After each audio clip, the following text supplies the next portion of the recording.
Okay, well, hi everyone. Welcome to the Customer Success Leadership Skills series of webinars. This is session number 1, and we're looking at challenging assumptions about what makes a good leader, what makes a bad leader. And I'll be leading you through this session. I hope you enjoy it. But before we go any further, let's have a word from our sponsor, Practical CSM. Should you find this is really interesting, this session, you want to know more, you can go onto the website. You can see the link there, practicalcsm.com/shop, and you can use that code to pick up 30% discount on any of the excellent online training courses that they offer. But before we go any further, I'll tell you a little bit about me. My name is Michael O'Sullivan. I'm based in the UK, the snowy and cold UK. Well, snowy and cold for us anyway. So wherever you are, I hope it's warmer and drier than it is here. I've been involved in running various companies in various roles and various levels for more years than I care to have mentioned, but I put 30 years down there because I think I had to write something, but it's more than 30, let's put it that way. I've run the European arm of a multinational education and training software company. I've run an Apple certified training center. For those of you that know those, this could be anything to do with creative industry software. We also ran iOS courses on the actual architecture of how the machines work. And we were ranked in the top 20 globally for revenue, which was good. I have applied for, received, and run projects funded by the EU, that's the European Union, in the UK. And we worked with freelancers, creatives, technologists, engineers, and we helped over 2,000 over the course of the various projects that we ran. And the feedback was pretty good. So I've got a fair amount of experience across different sorts of industries and different sorts of situations. I've worked as a consultant to a couple of UK universities, in one of them in the Innovation Hub, where I helped over 100 tech startups, creative industry startups.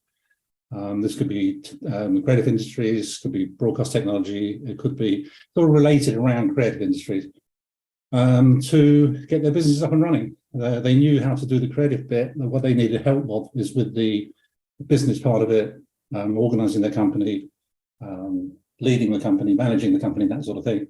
And I've also written a couple of undergraduate degrees about monetizing digital assets and managing in the creative industries. So I've got a range of experience across various types of roles within industry. So the chat window is there for you to use. If you want to ask a question, you want to make an observation, please feel free.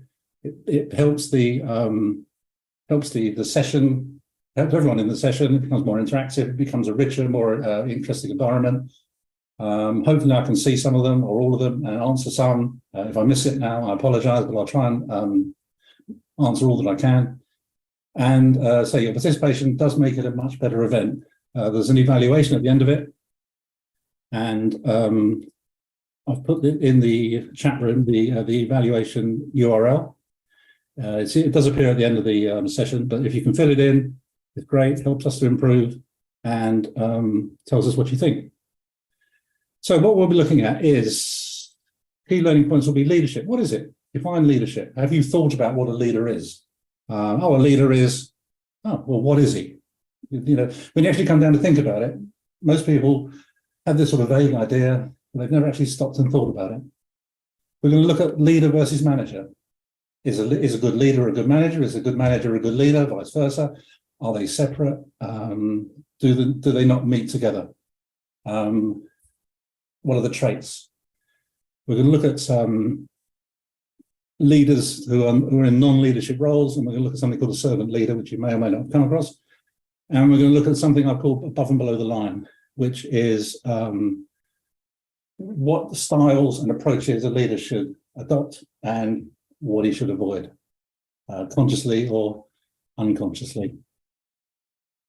But let's going to start with, what is leadership? Take a moment to think about it. In your experience, in your industry, in your company, what defines a leader? What defines leadership? What do they need? What does this person need to be a good leader? How would you define it? Are they inspiring? Are they someone who's iconic, that comes up with great ideas, or is a good organizer? Well, how would you define it? What would you think? And who are your leadership icons? If you say, I'm going to be a leader, I want to be like who? Give me some suggestions. I thought about this, and I thought about Steve Jobs. He would be, if I had to be a leader, he would be the type of leader that I would want. But what made him I would want to be. But what made him a good leader? Was he a visionary? Was he lucky? Did he just work harder than anyone else? Was his masterstroke upon working with Johnny Ives, the designer, the guy that designed the look and feel of the map of the Apple world? So I'll say, who are your icons? Is it this guy? Elon Musk is very successful. I think last week he went back to being the richest man in the world, so he's got to be doing something right. From what I read, undoubtedly he is across the technology in Tesla. He is across the technology in SpaceX, and he can have professional conversations with his in-house technologists and his in-house experts. But is he a good leader? Is what he's doing at Twitter an example of good leadership? Or is it just one of those things and he's been blown off course? So is he a good leader? He's successful, but is he a good leader? Oprah Winfrey, undoubtedly someone who can inspire, can bring a crowd with her, and she's been successful. The Oprah Winfrey Network is successful. She's more or less everything she touched turns to gold, more or less. But is she what you want in a leader? Is she capable of making tough decisions? Is she a visionary, or is she a reactive rather than a proactive leader? But her style is completely different to Elon Musk. Is she her style someone you want to aspire to? Who's obviously a bit more touchy-feely? Now the last one, if anyone happens to know who this chap is, well, I am more than impressed. Because I was looking around for an example of a leader that, if you look on the surface, is successful, visionary, everything you want the leader to be. This guy's name is France Albert René. I'm sorry if I appear to be reading this, but as I say, until I did a bit of research, I didn't know who this chap was. Anyway, so he was the leader of the Seychelles Islands in the, I believe, Indian Ocean. He created a universal health system. He increased the literacy rate to 90%. He led his country to the point of being the most developed country in Africa, as measured by the Human Development Index. He helped to build one of the continent's highest gross domestic products per capita.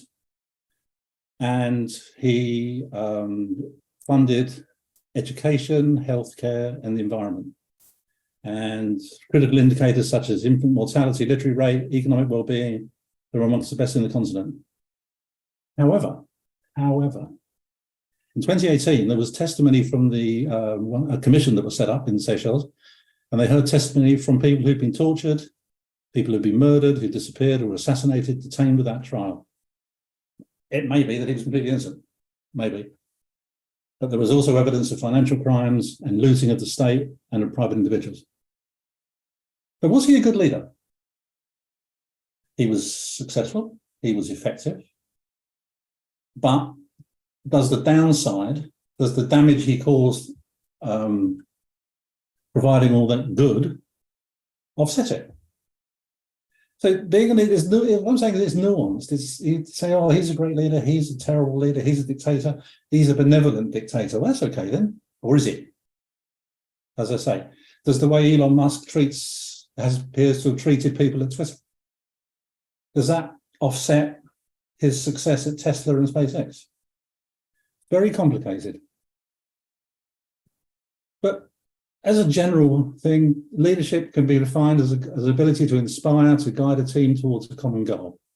Creating a vision, being the person that sort of looks into the distance. You know, those people that in the ads that they're gazing into the distance. You know, we're looking into the future, developing a strategy and communicating that vision to team members, which is what Oprah Winfrey is extremely good at. Creating a business culture of excellence. Well, that's what Elon Musk tries to do. Maybe he doesn't go about it the right way. Where team members are inspired to do their best and are supported in their personal and professional development.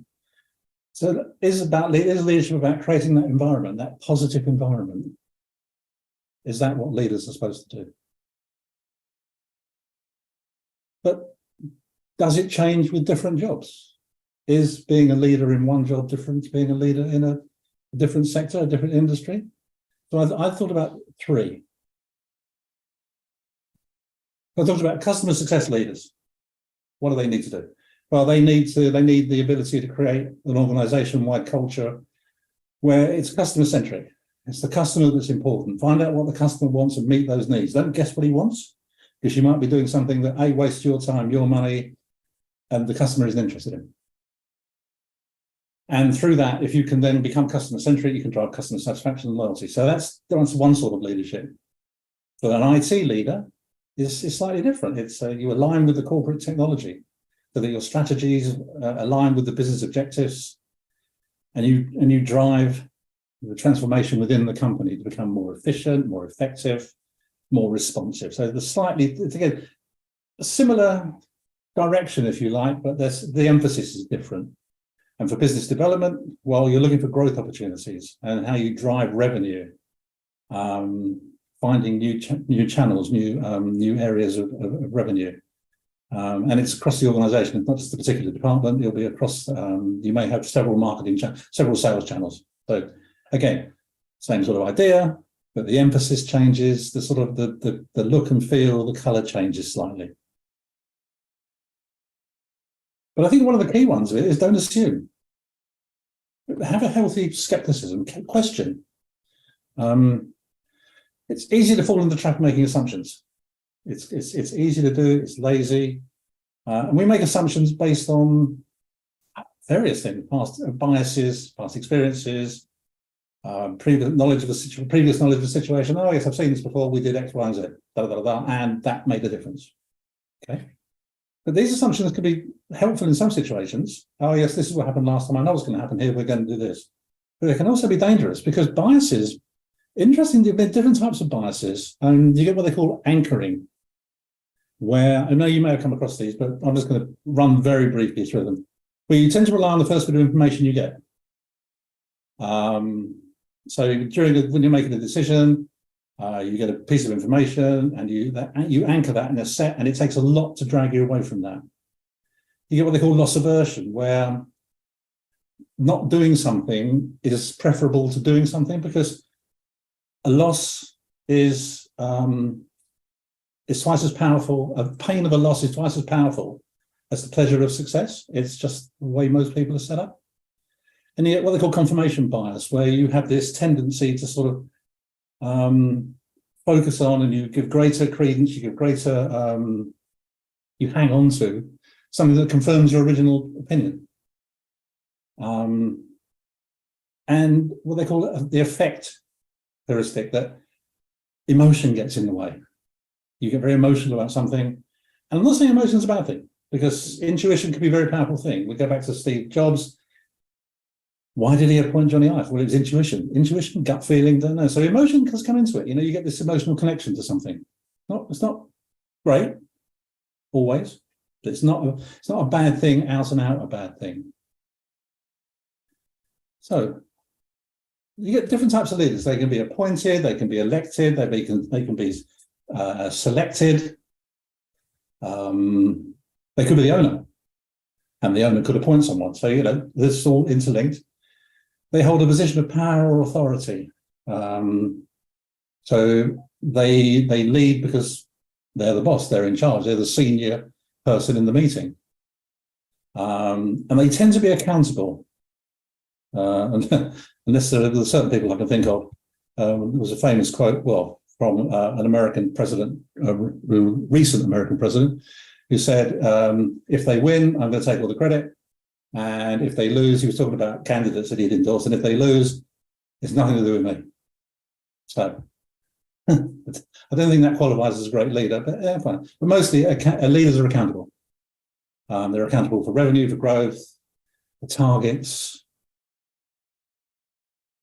But leaders can also be inspiring. And I'm not saying that if you're appointed doesn't make you inspiring, but you could assume leadership by being inspiring. But now you have to get the best out of people. Is this someone you need to put your arm around and encourage them and sort of nurture them? Or is it someone you to say, look, get a grip, come on guys, we need to do this better. They need a kick from behind. Willing to take difficult decisions. So you're avoiding this heuristic where, I don't want the pain of getting this wrong or losing. So I'm going to not worry about the pain of getting it right. So, but the good leader will make difficult decisions. They have to be made, and I will make it. And they're willing to take risks. I'm not saying they're going to blindfold themselves and throw themselves off a cliff somewhere, but a calculated risk. I've assessed the data. I've got the information, and based on that, I'm going to make this decision. I'm going to take this risk. I think it's worth it because the risk reward is in my favor. So basically, you get two types of leaders. You get the accidental leader, or someone who starts a company that becomes successful. Therefore, he's the leader accidentally. And you get the deliberate leader who is appointed because they are inspiring, because they know how to get the best out of others. So you get these two types of people. Not necessarily, they're not mutually exclusive. But you do, just to say, you do get these two types, that one sort of evolves and the other one just sort of is there, if you like, I suppose is one way of putting it. And the thing about being a leader is playing to your strengths. And so if you're going to play, if you accept that you're going to play to your strengths, you have to identify your strengths. So, and this is something I think everyone can do, is you take time to reflect on what your natural talents are. What are you good at? What are your abilities? What are your passions? Because I think to be a leader, you've got to be passionate. You've got to, I'm sure there are some leaders that really don't enjoy what they do, but I would have thought that the majority of leaders, I know when I'm doing something that I'm enjoying, I'm passionate about, I tend to, you bring people along. It's infectious. If you can walk into a meeting and someone comes in and says, "Oh, you are terrible." The meeting, the air goes out of the meeting. The energy goes out of the meeting. Emotions are very contagious. Whereas if you're upbeat and bouncy and positive, I'm not saying you bounce around the road like Tigger, but I'm saying if you're positive and upbeat, it affects other people. You bring people along with you. So reflect on what you're good at and what you excel at, and what tasks or activities energize you, what makes you get up in the morning and get in there and make a difference, and make a list of them. And then say, well, this is what I'm going to concentrate on. And what leads from that is, once you've identified your strengths and what you're good at, well, delegate what you're not good at. Anything that you don't, not your area of expertise, delegate it. Find someone that is good at it. Ask them to do it. And it's about creating this positive environment. So when you've found someone to do it, encourage them. And we'll talk about this more with this servant leader idea. But because once you've delegated and concentrate what you're good at, it allows you to focus on, say, what you do best. It frees up your time, but it also frees up the time and the energy of your team members, so they can shine.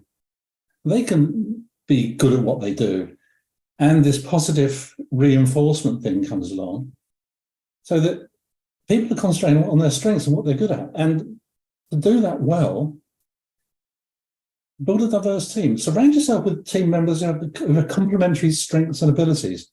So analyze what you do well, analyze what your colleagues do well, delegate the tasks to them.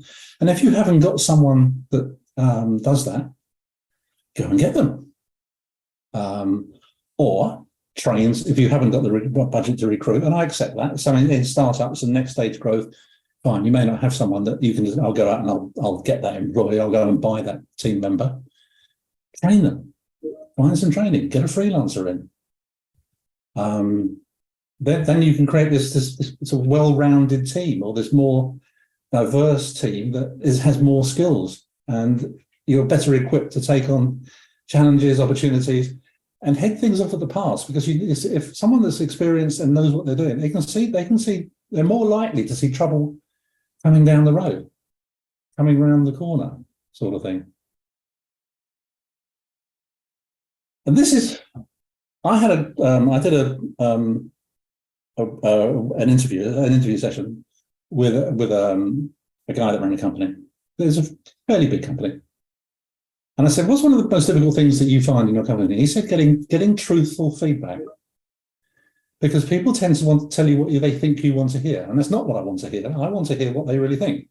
So try and get feedback from your team members and your colleagues, but try and get truthful. Create this environment where they'll tell you what they really think. And they'll tell you what they see as your strengths. And that way you can leverage it, because they say, okay, you're doing this really well. I didn't think we did this really well. I think we could have done this better, or this didn't go as I thought it might have done. We could perhaps do it this way. And so you can incorporate that into your leadership approach, into your vision, your strategy. But honest feedback and creating an environment where you get honest feedback is ever so important. And people, it's overlooked. When this guy told me, I hadn't seen it that way. I thought, hey, you've got a point there. I never really thought of that. And then I think back to when I've been in that situation. I'm thinking, oh, did they tell me the truth? Were they being honest with me? Did they say what I wanted them to hear? And I was so sort of wrapped up in being the leader, the manager, boss, whatever you want to call it, that I wasn't aware of what was going on. I thought, gosh, have I missed the trick there? Well, yes, I probably have, actually. So think about your own set of circumstances. Is that something that happened to you? And in which way? It's something I think to be aware of, put it that way. And part of being a leader is understanding your audience. Because whether you're speaking to your team or you're presenting to clients, communicating with stakeholders, you might be doing your executive report to the C-suite, you may be doing your AGM to your shareholders. I mean, it depends, and there are lots of situations. How the message you get across might be essentially the same, but it's different in many ways in terms of emphasis, in terms of style. So I think thinking about your audience is important. And if you have a deep understanding of your audience, it can help you communicate more effectively, because you have a better understanding of what they're looking for. So once you understand what they're looking for, it goes back to the customer success manager. Understand what the customer wants. Don't give them something they don't want, because it's wasting your time and effort, and they get bored. So I think conducting research, active listening. I don't know if you're familiar with this concept, active listening. This is an 80-20 concept of listen 80% of the time, talk 20% of the time, and engage with your counterparty. And I mean, really engage, because it's really good, because it's a very positive vibe, because you're giving out this vibe that they are the most important person in the room. They're the most important person to you in the world at the moment. And that is a really quite empowering thing, whether it be a stakeholder, whether it be a customer, but it doesn't matter. It really is a very good way. And you actually get to understand what they want. So active listening is very good. And it helps you to build relationships, because once they feel that they're important to you, they're going to engage with you more. And you get this positive reinforcement. And be flexible.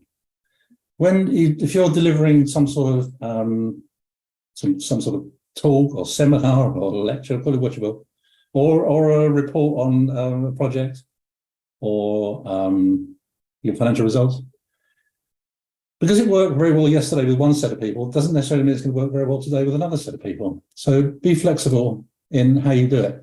And so with your line managers, it could be you're analysing their performance against targets. You are congratulating them on what they've done well. It shows that you've taken the time to find out that it's not just about what they've done, it's how well they've done, and recognising that they may have done it under circumstances that aren't optimal. So that and then you go on to say that we realise we've done this, that, and so on and so forth. You've done really well here, and I understand that you need more requirements. Your requirements, if you need more resources, you might need more money, you might need more machines, you might need more kit, you may need more people. But it shows that you've engaged and you've thought and you've actively listened to what their situation is.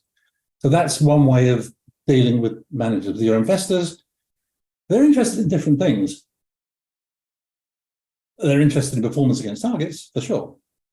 But what are your prospects? You get these things like leading indicators and lagging indicators. So you could say that revenue is a lagging indicator, it's past. But your investors, I think, are more interested in a leading indicator, which could be orders. So if you think about it like that, revenue, past, lagging, orders, leading indicator, well, fine. Your investors are interested in your prospects, in your leading indicators. What are your order book? What does your order book look like? Because your order book is future finance. Where's your cash flow? Where's it coming down the line? Your return on investment. What's your vision for the company? Where is it going? In 2 years' time, we want to have expanded from the US into Canada, or we want to have moved from Australia to New Zealand, or we have presence in 3 states in India and we want to make it 5. Or we're in the UK, we're in England and the UK and we want to be in Northern Ireland. What's your vision? Your strategy? How are you going to get there? Well, we plan in Q3 of next year, we open a retail base here, or we open a distribution centre there. We're identifying the people we need to recruit. What's your vision? What's your strategy? That's what your investors are interested in. And to an extent, so your line managers, but it's more important to your investors. So you lead with that first. You put that emphasis first. Your customers are interested in the product. They're not interested whether you're going to open a distribution centre 500 kilometres away, particularly. If they are, if it means they're going to get their product more quickly. But generally, they're saying, does your product do what I want it to do? Does it meet my needs? I need something that will analyse hits on a website. Will analyse how people navigate around the website, which parts of it were sticky, which parts weren't. I want a piece of software that analyses this data for me and breaks it down into this sort of feedback. And they want to know why you're the best. Our product does this, and it will answer your need of this, and this, because it will produce results or information in a certain way, They might be interested in your next gen product that says, okay, the next generation of this, the next iteration is going to analyze it more quickly. It will use less energy. It will bring in another sector. So again, they're interested in your vision and your strategies, but not in the same way. It's how does it affect them? Because their needs, they're what they want is different. So if you see where I'm going here, and your teams, okay, what do you need us to do? How are you going to help us do it? Vacuums are things that nature doesn't like a vacuum. People don't like a vacuum. Where are we going? How are we going to get there? What are we on us to do? Well, next year we're opening a distribution centre, and we're going to need this supply line, that support structure, this logistical line, this supply line is going to be X, Y, Z. And this is how we're going to do it. And how I'm going to do it. We're going to train you to do this. We're going to provide you with this support. We're going to send you out there to meet the new staff. So you see, again, the message is different. Again, they're similar. The emphasis changes, but the message changes with the audience.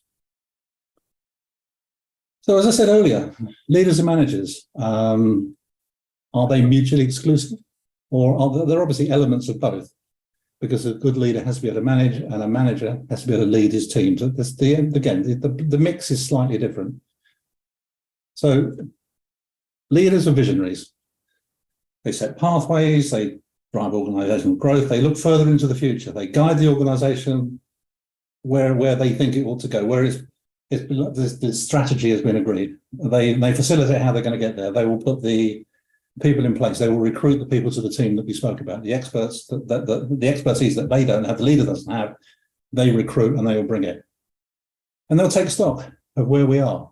Okay, we've got from A to B, we really need to get to D, but we've got to get to C first. But we know we've gone from A to B and we're on our way to C. So they can assess where they are, and they can look, if you like, they can look down from above.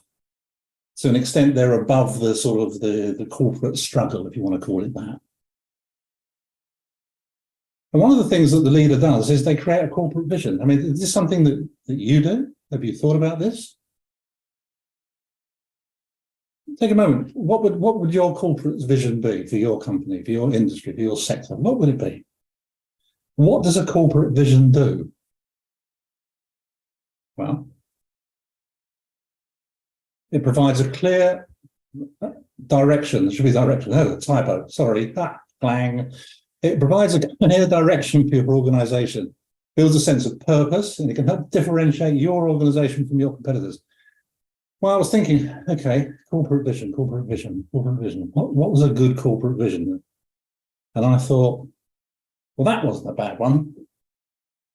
Microsoft, reasonably successful company, I think we'd all agree. And they when they sort of moved into the computer in every house, it was a computer for every person in every home. So that's what, 7 words. And that really encapsulated what they wanted to do.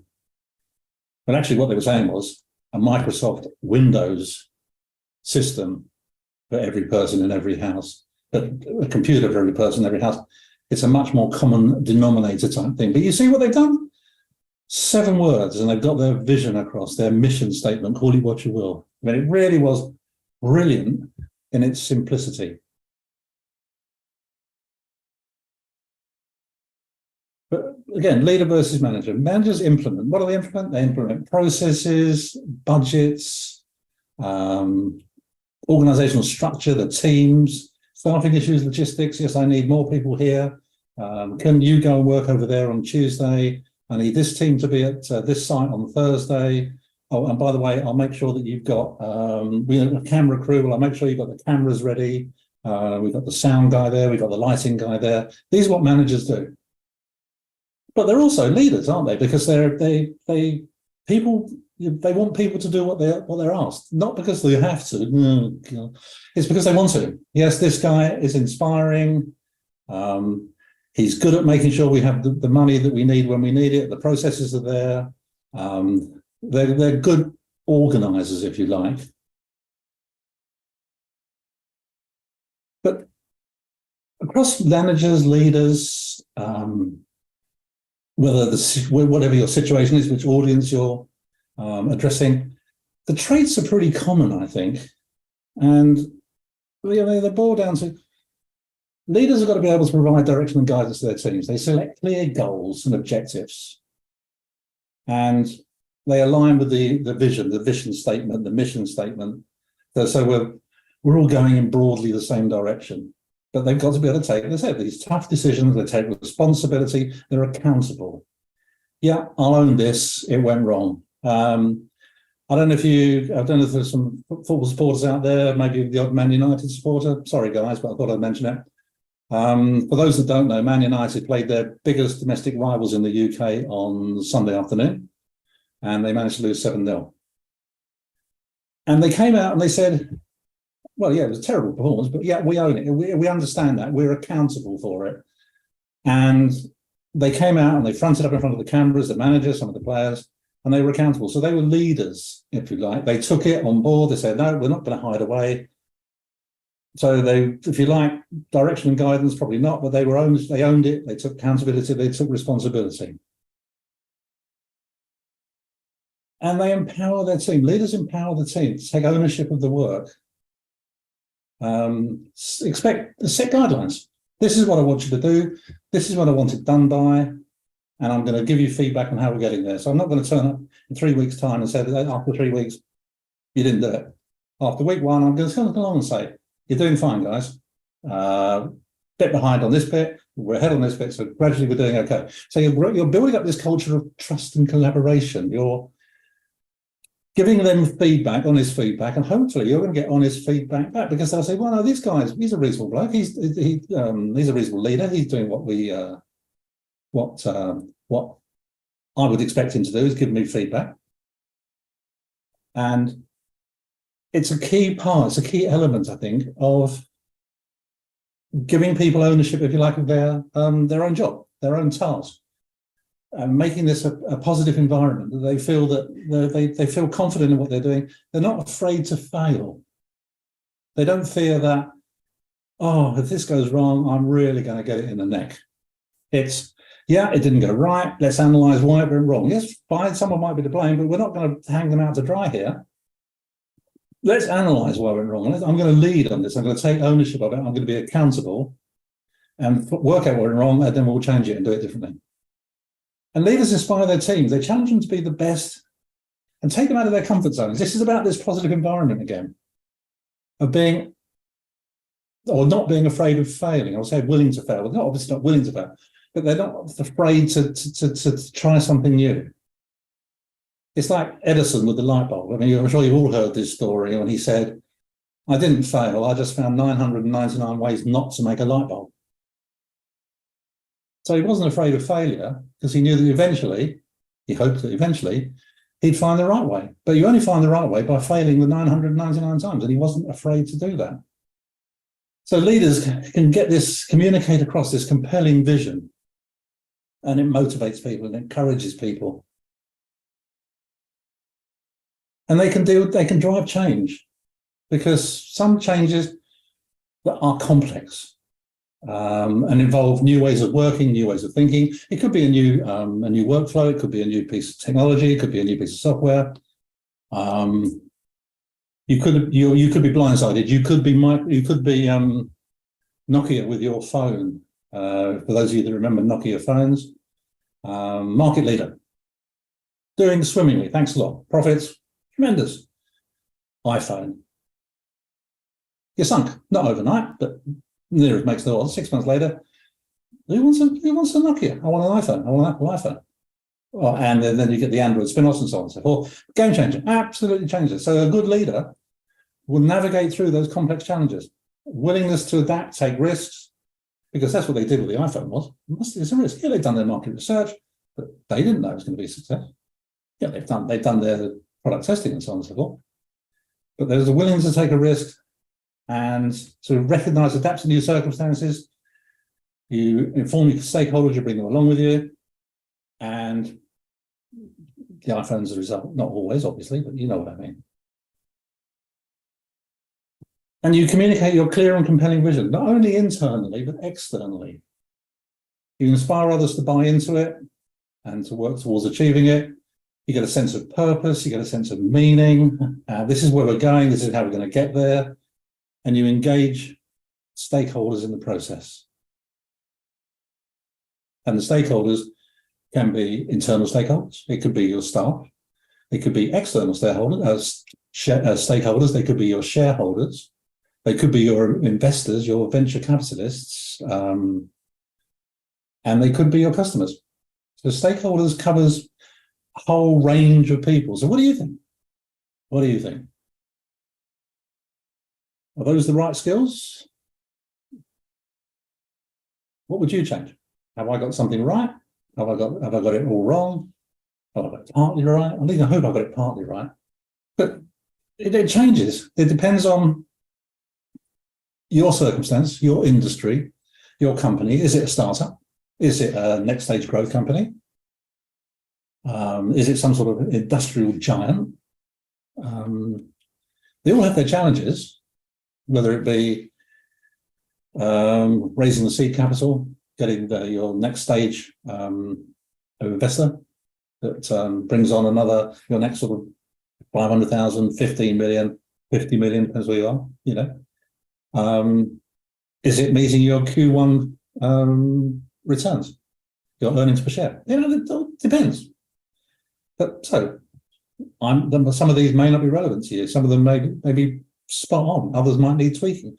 It depends. But I think there's a commonality there. I think that broadly speaking, those are traits. Those are traits that you would find in most successful leaders.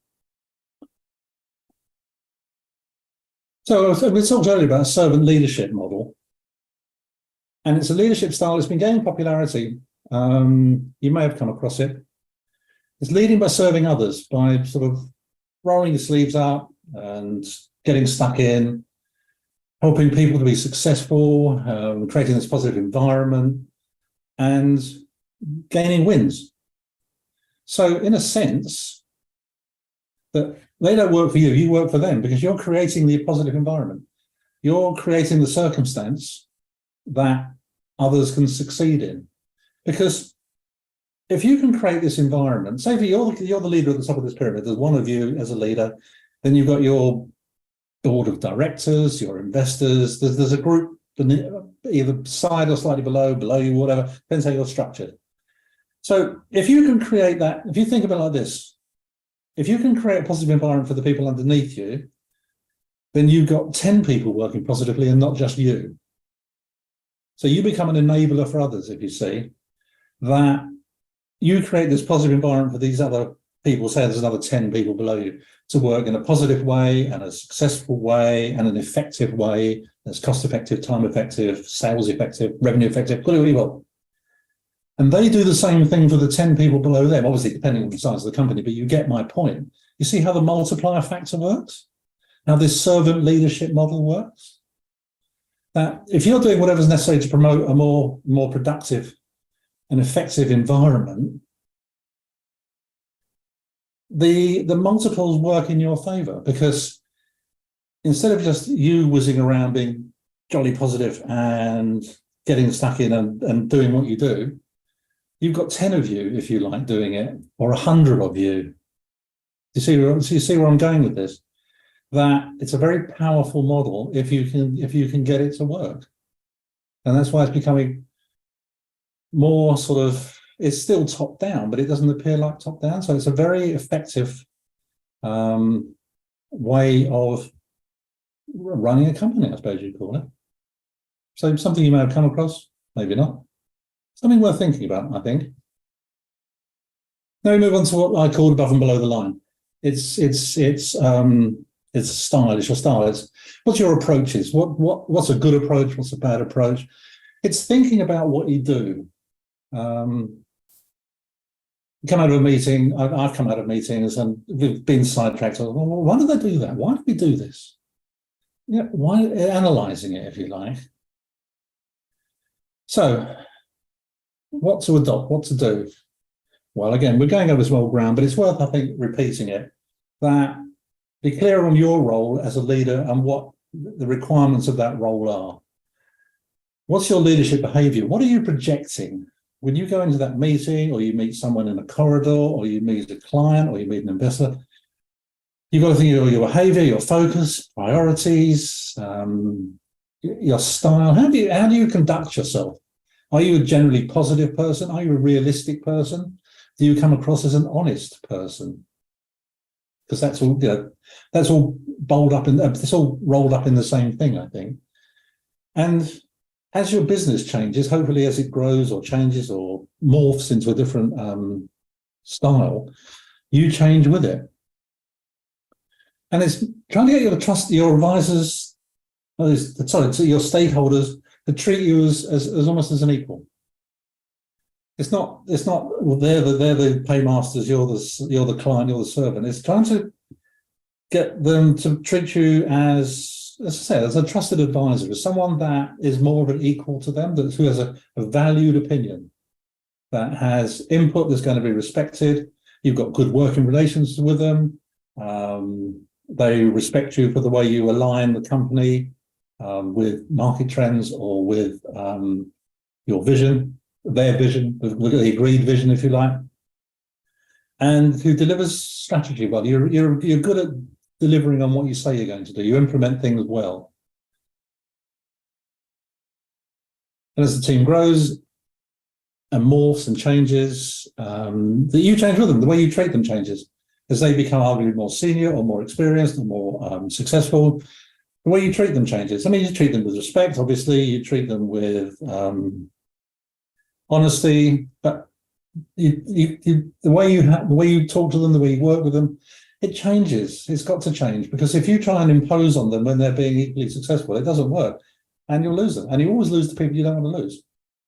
You always lose the people that, oh, I'd rather he went, or I'd rather she went, but that he or she doesn't. It's the ones that you don't want to go that do go. So evaluate the skill set, coach them, inspire them, give them new training where necessary, evaluate where they are, what you need to do with them, and if necessary, move resources around. Say, look, this particular channel is going great guns. You know, we're going gangbusters here. We need to improve this. So you move resources around, and you say, I've got to do it. I'm not going to do it next week. I'm going to do it now because it needs to be done. Now, it's going to be no easier to do next week than it is now. So we get on with it. And you build strategic alliances with key suppliers. These are the guys that I need to take me to the next level. And these are the accounts that I'm going to sell to that will help me to grow my sales. Or these are the marketing channels that I need to be working with. You know, I need to get my my company's name on the shirt of the cricket team, the football team, on the whatever. The most successful TV show in the region. I need to be the break. I need to be either side of the advertising break on that. So you're building these strategic alliances that help you to grow revenue, to grow profitability. And the good thing about forming these alliances is it makes it difficult not to do business together. That you become as important to them as they are to you, and you get this sort of symbiotic relationship where you both equally matter.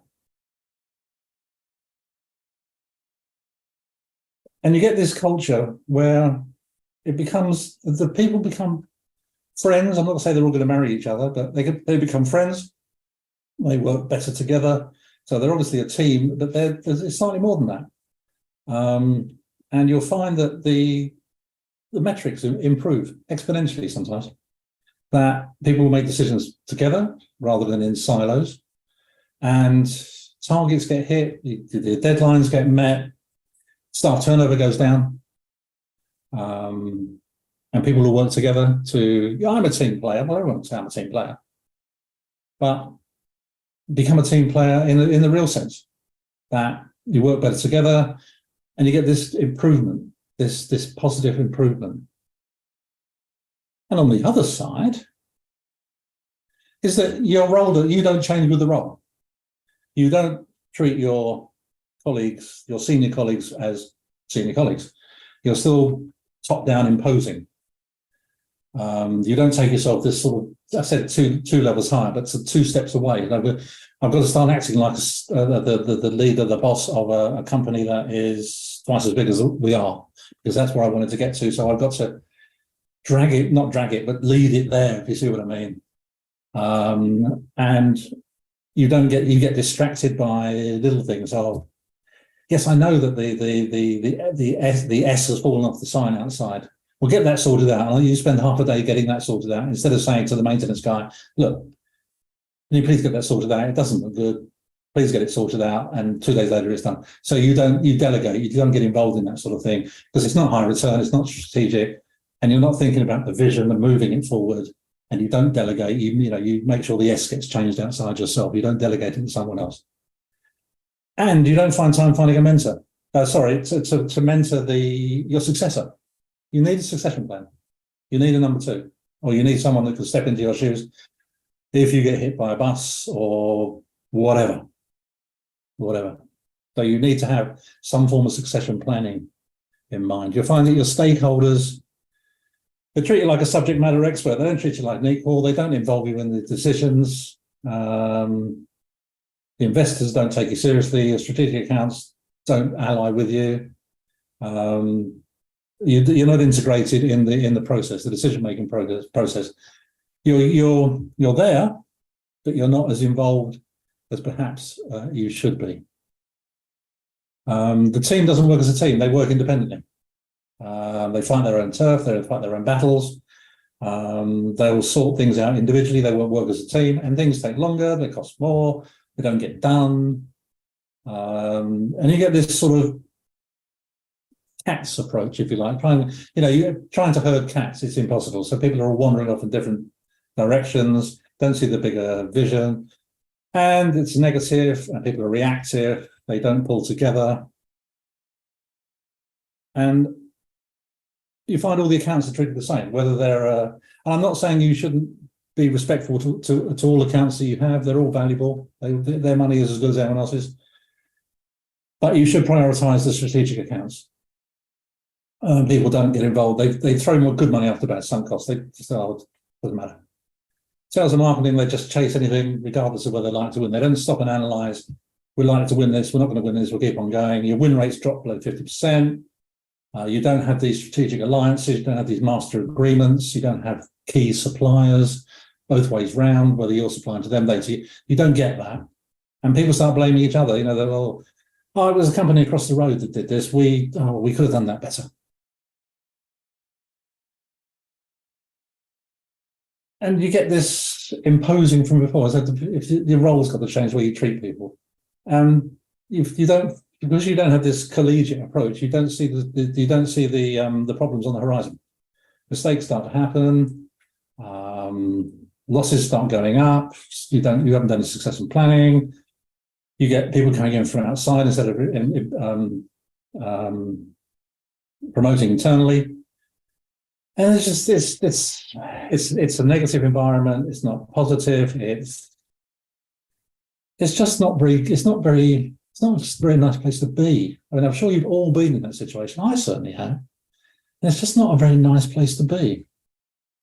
So let's very briefly look at leadership for non-leaders. And I thought I'll talk about a customer success manager here.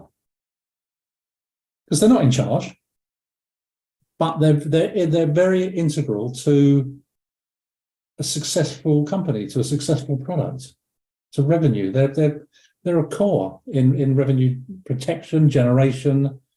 They don't have any position. They have little positional authority in the company, or they tend not to have. You may have a customer success department, and the head of the department may report into a board member.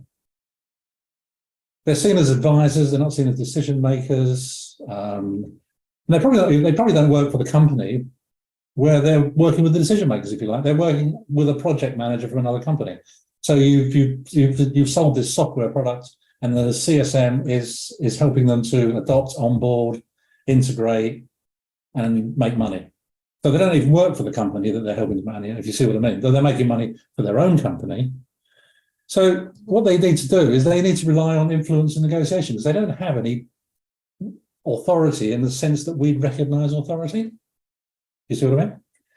So they have to rely on influence and negotiation. Well, that's a pretty good skill for a leader, isn't it? Because you can't shout and browbeat and jump up and down all the time. So you need to influence people, and whether they're your investors or your C-suite colleagues or stockholders. So you need to be able to influence them, to negotiate sometimes because you don't have the authority, or if it's a supplier, you want to become more key supplier, key supplier. So you need to negotiate with them on terms and on price, because you haven't got any authority over them. But as a leader, there's many ways to. There's an expression in English. There's more than one way to skin a cat. Put it that way. So there are various ways that you can achieve what you want to achieve. Let's put it that way. So I thought I'd end with a quick case study, just a very quick example. As we've said, leadership and management, there are two different approaches to managing a team. The management focuses on the sort of day-to-day stuff, getting down in the weeds and processes and tasks. Where the leadership is the woman on the hill, is the bloke on the hill, looking into the future, inspiring and guiding, and towards the common goal and the vision of this is where we want to be in 2 years' time. And as I've already said, it doesn't happen like that. There's a mix going on here, isn't there? Leaders and managers, there's a crossover. I mean, everyone really accepts that. So Let's meet John. John first joined this company. He was tasked with leading a team of developers who had been struggling to meet their needs. Okay. So the team was demotivated. They didn't talk. They're in the silos. They're firefighting. They're not working together. There's a lack of trust between team members, and so we're back to this thing about honest feedback. You're not getting honest feedback here, so because they don't trust people not to take what they've been told and turn it against them. So, option one. John can take a traditional management approach of micromanaging tasks, enforcing strict deadlines. So you can say, right, this needs to be done by that. I'm going to make sure that you do A, B, and C because I'm going to be watching you while you do it. And by the way, over there, I want you to have this done by Tuesday. And tell me Monday afternoon how you're getting on. And that's, the sort of thing. The sort of thing. Or the option two is that he works on building relationships and inspiring the team. And option two could be really this servant leadership or model, if you like, looked at in a certain way. So option one is likely to pay dividends in the short term. Yeah, we're going to get this done. We're going to get that done. We're going to get this out the door. We need to get that project finished and billed by the end of the month. And in the short term, we're going to get increased revenue. We're going to get better margins, and it's a good look for the new management. So this guy's come in and he's done fantastically well. He's increased revenue. He's got them to do this, this, and this. Has he changed anything? Are they more motivated? Are they working better as a team? Or is it just someone standing there, not shouting at them, but standing over their head going, I want this done, I want that done, I want this done, I want that done. This benevolent dictatorship, if you like.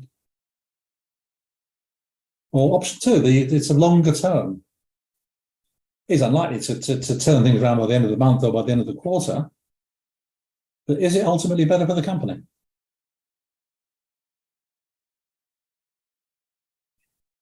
So John decided to focus on building relationships and inspiring his team, creating his own to-do list. So he spent time getting to know each of the team members individually. He learned about their strengths, their weaknesses, their aspirations. He encouraged open communication, open feedback, honest feedback, truth, and the diverse team. What's the team good at? What am I good at? What am my team good at? Let's restructure this so we know that the right people are in the right place doing the right thing. And he encouraged them to be more positive and to gain the trust and this more positive work environment. He created a shared vision for the team. They're all going in the same direction. They've stopped fighting their own little battles. They're now going in one direction because they've spoken to each other. The feedback is good. Have you thought about doing this way? Have you thought about doing that way? He worked with the team to identify their goals. This is what we want to achieve at the end of the quarter as a team. This is what we need to do. The things we need to do, this is what we must do. This is what we'd like to do. This would be pretty good if we could. And he created this vision, this hierarchy, this structure of where they were going and where it fit in the bigger picture, in the overall, the division rather than the department or the team or the department or the division, depending on the size of the company. They gave them a fair idea of where they wanted to go, and they were aligning the team's work with the larger purpose. This is where the company's going. This is where the department's going. This is what we want to achieve. And they could see they were part of the whole. They would see they were part of this machine, if you like. But they had some accountability. They had some ownership of what they were doing. And they took ownership of it. They took accountability. Yeah, because they trusted that if they got to where they needed to go, they would get some reward for it. They would get some acknowledgement. So he encouraged them to take ownership of their work and make independent decisions. And he provided guidance, and he trusted them to make the right decisions. And he encouraged them to experiment. The 999 ways not to make a light bulb. But he also allowed them to realize, or encouraged them to realize, that failure is a natural part of the learning process, because no one gets it right the first time. I certainly don't. If I'm developing something for a client, a course or a bit of technology for a client, I don't get it right the first time. I'll talk to the client about it, and I'll say that, is this what you're thinking of? This is what this works. Is that what you were thinking of? Was that what you expected? And we'll go from there. It's just sort of a negotiated thing, but I don't get it right the first time. And if I do, it's luck. I don't say it's down to sheer talent, because failure is a natural part of the learning process. It's part of growing. That's how it works. So the results were impressive. They began to communicate more effectively. They collaborated more effectively. They delivered high quality work on time. Morale went through the roof. Job satisfaction improved. Turnover went down. The team started to get more attention, so they're more likely to get promoted. They probably didn't hit their. I don't know because I didn't mention it, but they're unlikely to have hit their month-end figure. They may not have hit their quarter figure, but over the long term, the company was the winner because he took the longer approach. He took the leadership role, if you like, more than just a management role. It was management, but he managed to weave into it leadership as well. So I'm conscious that I've run slightly over time, and I apologise for that. So as I say, just a message from our sponsor that, again, if you want to go and look at some of the excellent courses on the Practical CSM website, the URL's at the bottom there, practicalcsm.com/shop. You can get 30% off the courses, and they are really good courses. I've done some of them, and they're really excellent courses. So that's it. So if you've got any questions, happy to stick them in the chat room. I'll be here for a couple of minutes. And please do the evaluation. It means a lot. It means that we know where we go wrong, if we've gone right, and what you thought about the course. So when we come and do the next one, we can hopefully do it better. So thank you very much. Appreciate your time. I hope you found some things useful, and I hope I'll see you at the next one. Thanks a lot now.